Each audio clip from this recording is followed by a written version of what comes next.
Hello and welcome back to another episode of Power Rangers Lore. Today we're going to be discussing none other than Imperious.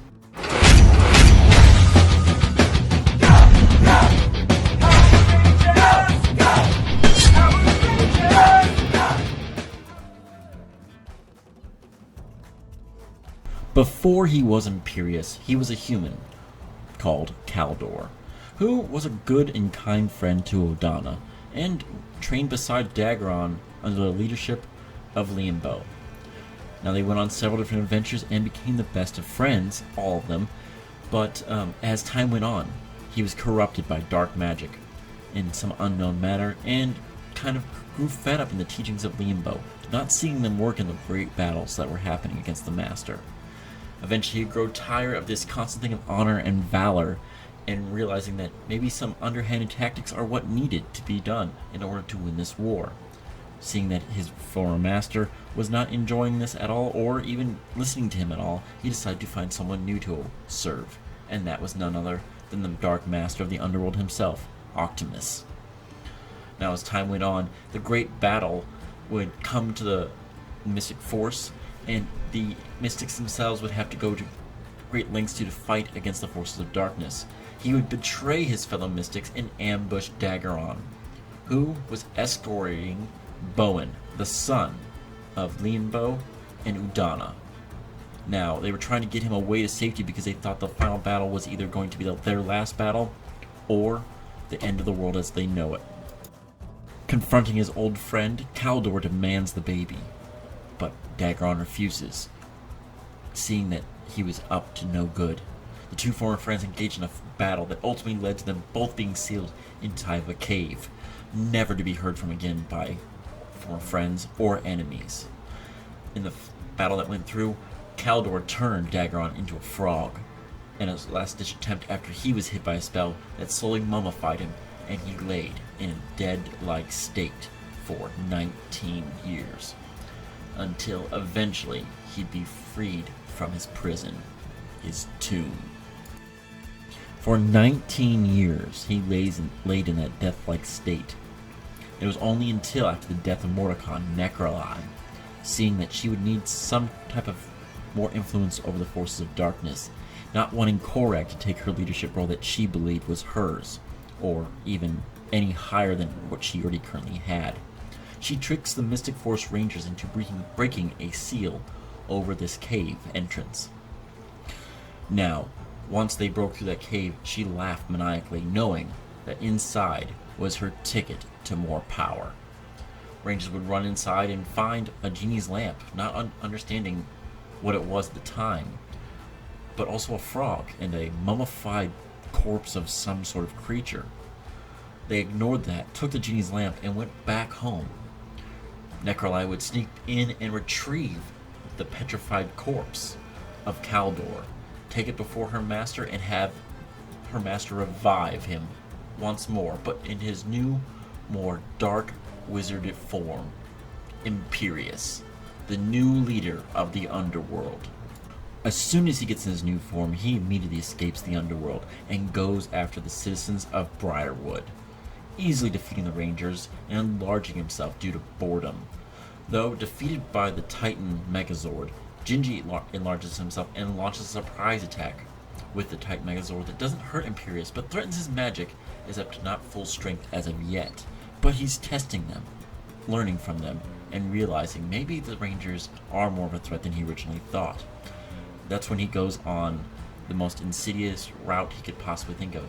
He briefly resumes his previous identity as Kaldor to gain Udana's and the other Rangers' trust, intending to poison her, frame Daggeron as a traitor, and steal the power of the Xenotome, the power of the ancient mystics themselves. Luckily, however, Claire, the clumsy apprentice that she is distrustful of him and finds out from Phineas that he's the true traitor, having seen the battle himself years ago, and is there shows him time just to stop Imperious from poisoning Udana and Daggeron, preventing him from gaining the Xenotome. After this, Imperious again sees Daggeron as his one and true rival, and will not wait to see that man dead. However, Dagron is not the only one he considers a rival. In the Underworld, he sees another, a clashing titan for the attention of the Master and his power over the armies of darkness, Korag, the Wolf Knight, the most honorable of all the warriors of the Underworld, and this just chafes at the undead flesh of Imperious. They clash several times, and at this point, he decides he's got a brilliant strategy in mind. He dares Korag to fight without magic, relying only on his physical strength. Korag agrees foolishly and has his magic turn into a purple, dark mystic morpher that is given to Necroli, allowing her access to magic for once. However, unbeknownst to Korag, this is just the first step in a much larger plan to destroy the Master and rule both the Underworld and Earth itself. He is not going to share or kneel before anybody. He is Imperious, the Dark Wizard, the greatest of any other. Now, his first part of his plan is to release the 4 barbarian beasts, Warmax, Shrieker, Fight-Toe, and 50 Below. Now, this is only a distraction to throw the Rangers off and wear them down, because he knows that the Rangers will step in and summon none other than Gingy, the genie, to fight these barbarian beasts. They will even become complacent in this power and constantly do that, making them going to overextend themselves and be unprepared when he finally strikes. When it does, he grabs Gingy's lamp and rubs it, making Gingy his, and makes a wish. This wish is the most insidious dark power that he's ever done or any other dark wizard has ever made. He wished the Mystic Force Power Rangers never existed, making them powerless. This wish would change everything. This allows the forces of darkness to conquer the world. Rukor is reduced to rubble. The rock prism ceases to exist. Color, good magic, non-existent. Humanity is enslaved. Music is outlawed.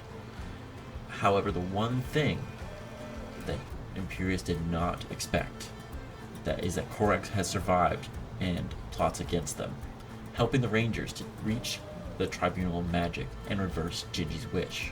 However, Gingy and the Rangers both know what happened.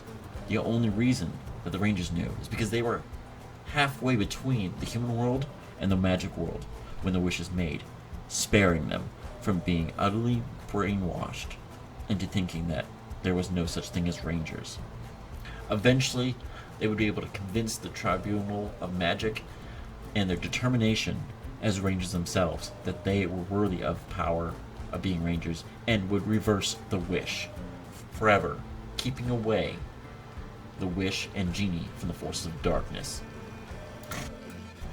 Once his wish is defeated, his entire plan crumbles. Imperious attempts to push all blame on Korag, trying to convince the Master that Korag committed treason against the forces of evil and of dark magic itself.